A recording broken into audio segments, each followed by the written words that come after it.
Okay, Sean, that's a really good question.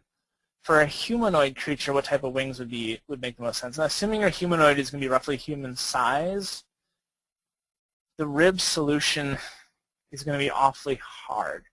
That said, if you're making a creature, I see no reason why you have to make it human-sized.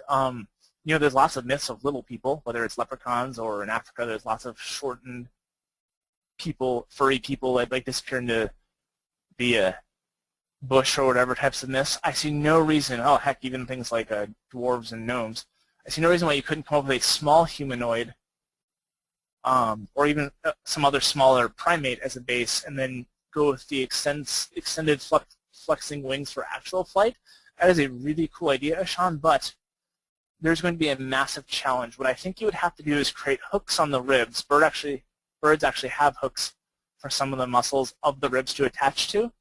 Those are to actually overlap in birds and make the rib cage even less flexible, which would be good. But I think in this case you'd have to have processes coming off the ribs above the hinge for the muscles to originate from, so you could have better leverage and have more rib muscle. I'm not saying you couldn't do it, but you'd literally have to extend like maybe the abdominals on the underneath and this like costal muscles coming off of processes on the top to try to create enough muscle to make the hinged ribs flat. Definitely the smaller you go, the easier this would be to pull off. Bigger animals have to have larger fractions of their muscles as a power for flight. But I'm not saying it couldn't be done. I'm saying it would be hard. For a human who had to fly, you're probably best going with what you're actually best off doing is don't make them a hexapod. You're really best off making their arms have wings. Probably either bat or pterosaur-like wings. Bat-like wings would have the advantage, again, of maybe letting the fingers be useful for manipulating when they don't spread out to make them into wings, and then altering the pectoral girdle and the shoulders so that you could give them more muscles and make them big enough, and you could do it.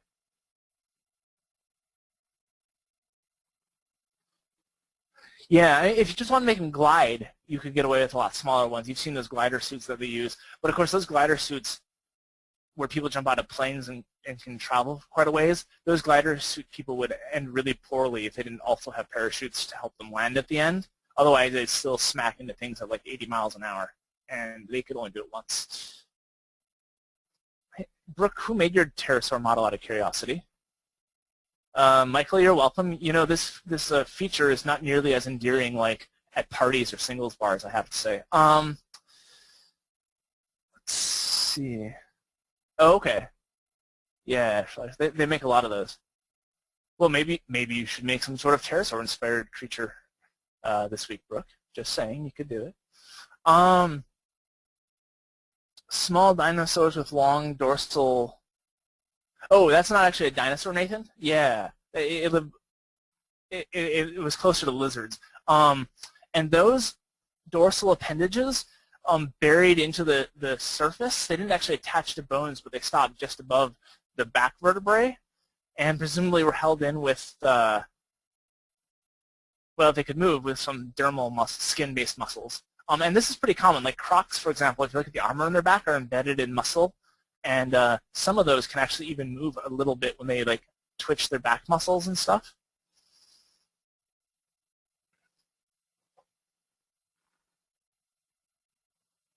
Awesome. Looking forward to that, Brooke. You know, there were places around college where that used to happen back before I was married, Michael. But I don't actually hit up singles bars very often these days, as you might imagine. All right, guys. Well, let's take a look at pterosaurs. Pterosaurs are actually wonderful when you understand them properly because they're like a third opinion. You know, we have bats and you have birds, and you can go out and look at them. You can go look at videos of them on YouTube if you're housebound or just afraid of the sun. And you can look at pictures in books or, again, online because we all know that everything is online.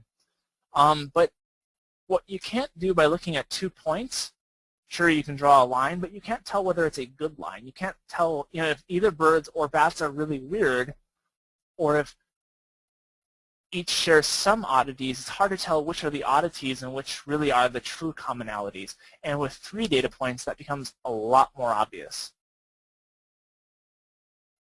So for starters, pterosaurs were awesome flying machines. We know from studies of their brain structure and their semicircular canals, that would be the little things in the middle ear or inner ear that help you like keep your balance and stuff. The pterosaurs were every bit as active and dynamic of flyers as living birds and bats.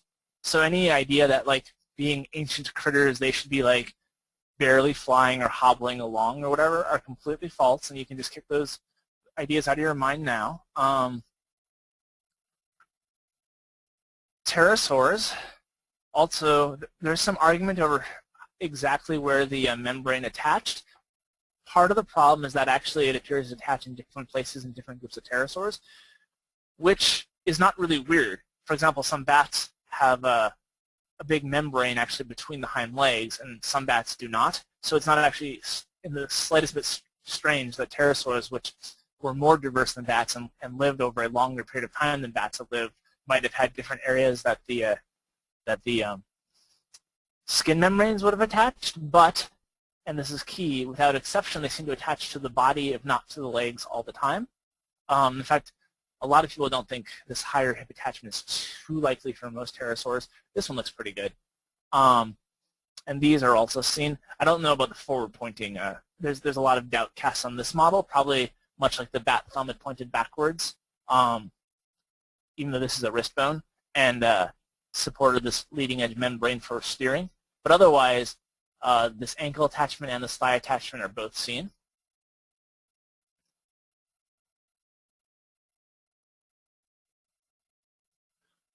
Oh, that's an excellent question while we get into this. And this sort of applies to pterosaurs too. Those last few bones are pretty important for fine adjustments. Whereas birds have to use muscles in their skin to control feathers. One nice advantage of having your fingertips way out in your wing, whether it's like this on a pterosaur or even in more places in a bat, is that you have a lot more control over the shape of the wing.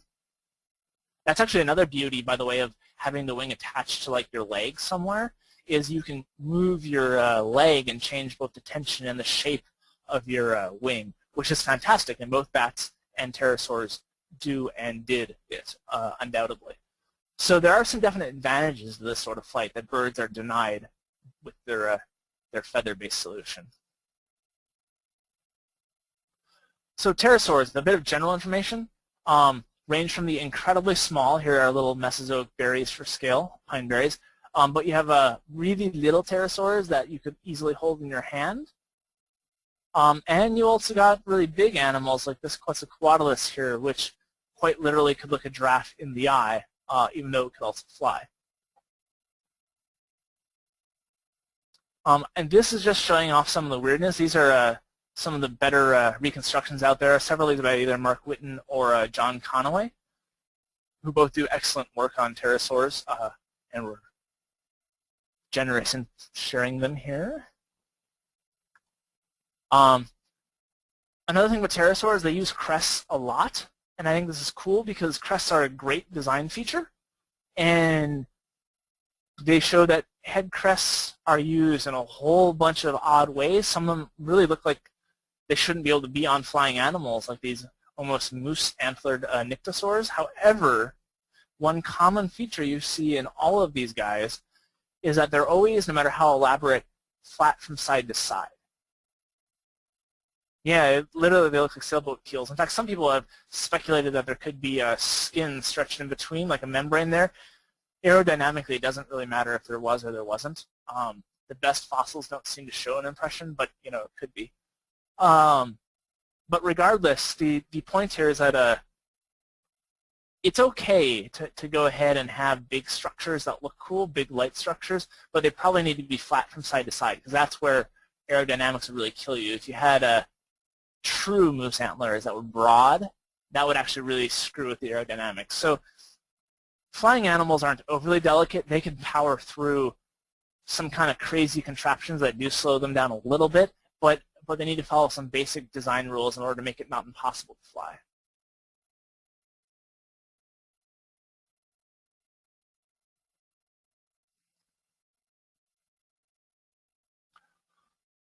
Okay, let's talk a little bit of anatomy. Unlike dinosaurs, pterosaurs could do a neat trick. They could actually do the splits with their hind legs. No dinosaur could ever do this more than once. But pterosaurs, like bats, can do it with no problem. Here you can see the giant wing fingers coming off. So this is a hand bone. Finger bones start here. They actually have these little wing finger bones down here. We'll talk about later. And this is the main, this is the ring finger for those of you who are counting. So I guess pterosaur proposals must have looked really interesting. But you'll notice something odd in side view. Much actually like bats, which I did not show you a skeleton of, I apologize, and much like birds, they have these nice short torsos. Look how short that is in front of the hips. Nice and stiff. And they also have this teardrop shape. It does support good pectoral muscles, as well or better developed, do I have that next, than in bats, but not to the degree that you see it in birds. They do, however, also pull off really massive deltoids, lats, and other arm muscles.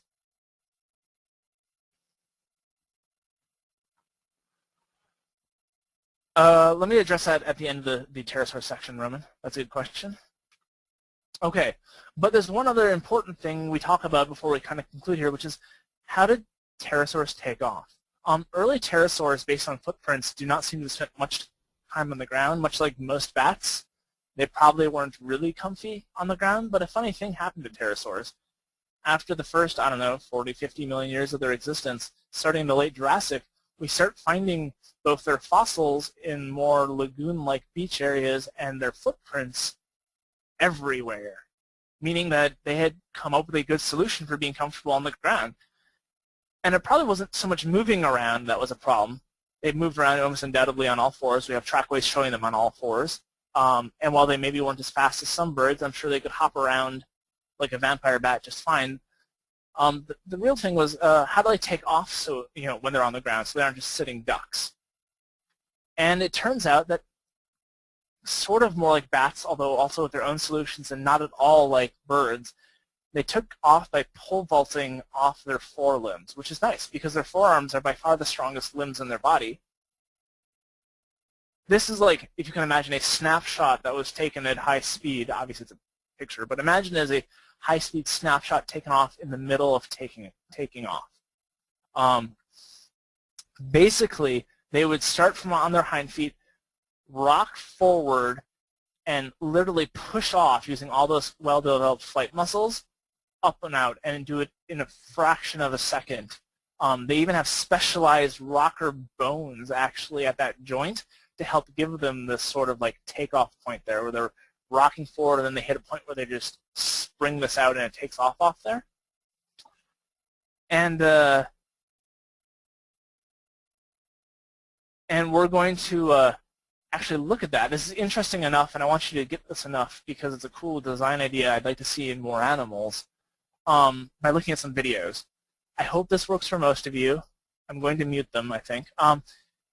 If it doesn't, obviously you could download the video to watch or stream it later. But this is going to show in slow motion first.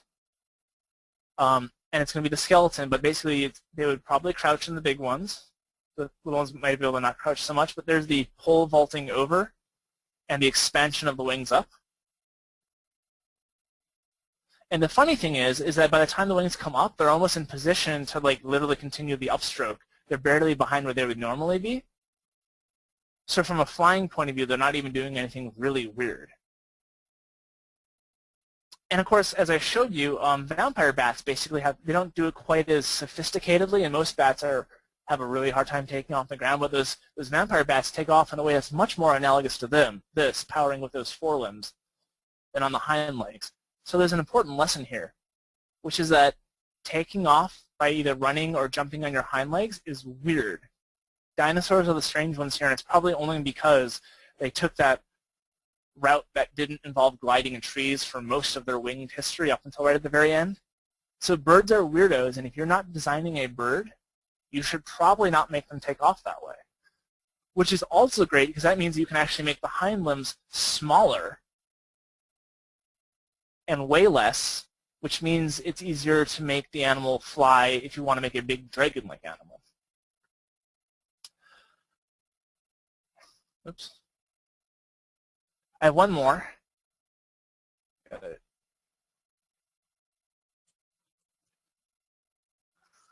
And this is kind of funny.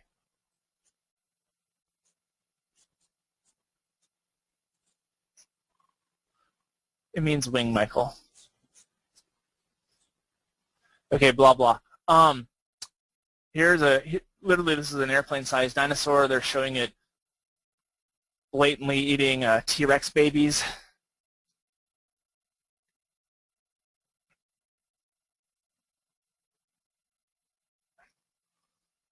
And the idea here is it's going to take off quickly. And they do a reasonably good job here. In fact, the guy who was just talking, Mike Habib, not him, but the other guy, worked on this. He's the guy who helped develop that other animation I showed you. And so it's a good example of it in life, the only one I could find. Hey, look, there's the T-Rex plodding along for some reason. But there you go. And that is a pretty good takeoff if you want to see it sort of animated. On the other hand, did you see, it'll show it again, I think. Do you see how big those wings are flapping? That is a no-no. Imagine Mike Habib right now talking to you, channeling him, saying, please don't do that. And we'll cover this in the do's and don'ts too, but I just want to preview here. The bigger an animal gets, the lower the wing amplitude it gets. That is, the less it actually flaps the wings all the way up or all the way down. That might seem counterintuitive, but it's really well documented, and it's documented in birds as well as and other flying animals too. Basically, as you get bigger, the overall wing stroke gets smaller. It probably helps reduce the maximum stress that the bones get out there. So anyways, we'll come back to that, but I wanted you to start thinking about that. That's more of an animation issue than a modeling issue, obviously, but some of you may eventually go into animation or rigging too, so it's something worth noting. But yeah, back to the size thing, animals even this big literally could take off into flight in an instant. They were not trapped on the ground. They did not have to jump off of cliffs or point themselves into the wind, and they certainly weren't running around on those scrawny, muscled hind legs that are embedded in the wing membranes. They're just crouching and pole vaulting off their forearms and using all their powerful flight muscles to get them off. And if you think about it, that really makes a whole lot of sense. Why would you want to have to? I mean, no bird ever gets to shrink its hind legs. You know, bat hind legs, not very good eating. Pterosaur hind legs wouldn't be very good eating. But birds always have to have these massively muscled thighs, even if they bury them as close to the body as possible. And that's because they have to leap. They have to get all that power to jump into the air to fly off those hind legs. So if you're making a flying animal and it's not a bird, go ahead and take this solution. It makes a lot more sense.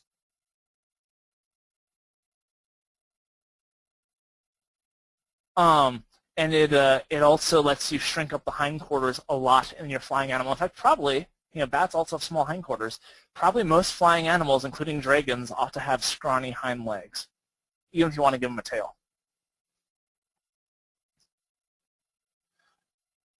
Do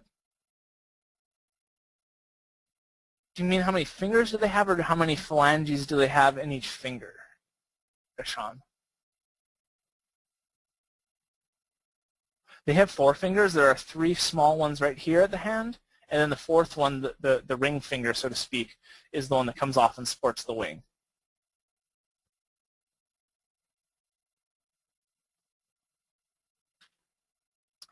Okay, I'll conclude with a little bit of 3D anatomy, once again by John Conaway. And I will, let's see. Yeah, I will take some questions here on pterosaurs if you want, because I'm going to do the summary pretty soon. The head crests, Roman, probably are not used for turning. There's been models on this, and if they were to turn their heads and generate significant pressures at speed, it would probably twist the neck, thus causing the animal to lose control, and B, it might snap the neck altogether at high speeds. So the reason they're flattened from side to side is simply to make it so that when they're flying, there isn't more pressure on the animal than necessary. It's not actually to use as a rudder. That was widely thought, by the way, for like much of the last century, but they started testing it in wind tunnels, and it worked out very badly.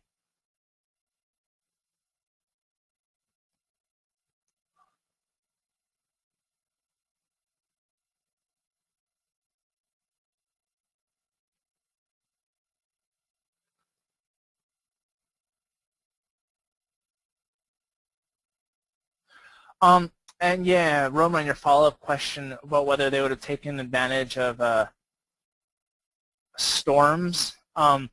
When you have air pressure changes, especially if the air pressure goes up, flight can become easier for large animals. But probably there's no issue. Essentially, no big living flyers have this problem, and pterosaurs seem at least as well adapted for flight at large sizes as anything else. And so probably there's no necessary correlation there at all. Yes, Michael brings up a good point. The ones with really big crests were probably not turning their heads a whole lot. Now, the eyes do face somewhat forward in pterosaurs, so they probably had a pretty wide range of view. They could just see with their eyes by swiveling them. And of course, they could make the head go up and down a little bit because that would not have introduced, moving the crest in the vertical plane would not have introduced huge problems. But it is true the ones with big crests were not turning their heads around to look nearly as much.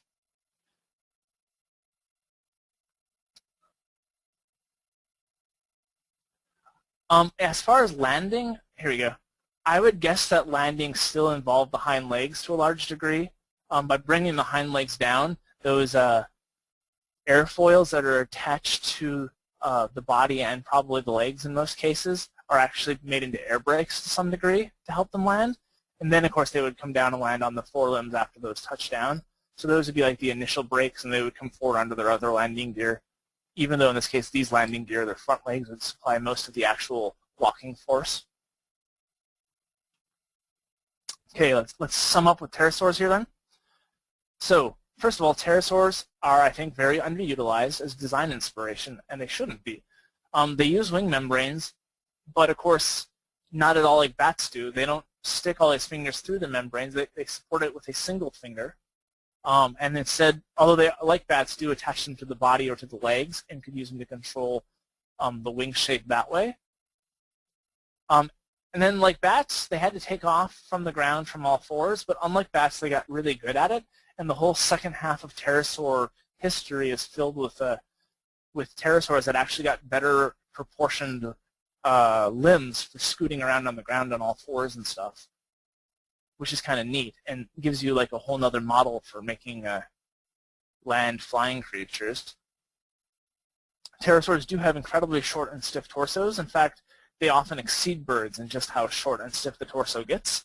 That might be related to why pterosaurs could get even bigger than birds. Like bats, they also have hypertrophied pectoral muscles, but they don't go bird crazy with how they do it. And pterosaur hind limbs and tails definitely seem to have at least sometimes supported membranes, but not always. And much like in bats where they had membranes between them, those could have been very active. That said, long tails were not used for steering. We'll get to that in the do's and don'ts here in a sec. This is a very cool animal. And one thing I would note is you can tell that they kind of like, in some ways, took pterosaur inspiration. Like there's a single bone coming out here that supports the main wing. And then they actually use other fingers with their own individual control winglets, as well as this kind of hind, this is they're all hexapods, this is the middle limb supporting another one for control. So this is kind of equivalent to the tail and hind leg stabilizers you see in some bats and some pterosaurs. But I just want to point out this is a fantastic example of how you can use fairly normal anatomy, we'll ignore the neck breathing thing, and to create a really cool alternative wing model, which I thought was really incredibly well done.